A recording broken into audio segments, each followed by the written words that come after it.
Good morning, primary class. This is your Monday lesson for our story, Paul Says Goodbye. When Paul got the warning that his enemies were planning to kill him, he quickly changed his travel plans. He and his friends went back through Macedonia. When they got to Philippi, Paul and Luke stayed there several days while their friends went on. Then they would meet at Troas later.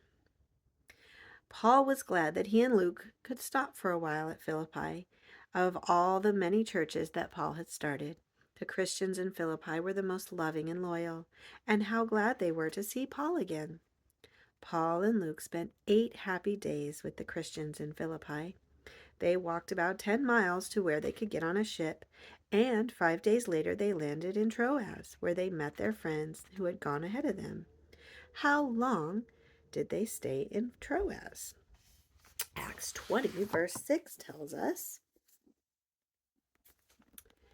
"And we sailed from Philippi after the days of unleavened bread, and came unto them to Troas in 5 days, where we abode 7 days." That means they stayed there 7 days. The night before Paul left Troas, he met with the Christians there one more time. Their meeting room was on the 3rd floor of a building, and many lamps were burning to give them light. As Paul preached, one of the young men named Eutychus sat in one of the open windows. After a while, he began to get sleepy. Perhaps he rubbed his eyes and tried to stay awake, but he couldn't. Finally, what happened? Verse 7 through 9 tell us.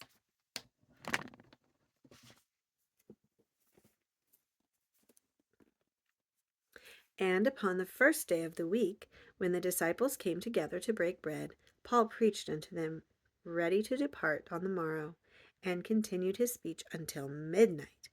And there were many lights up in the upper chamber where they had gathered together.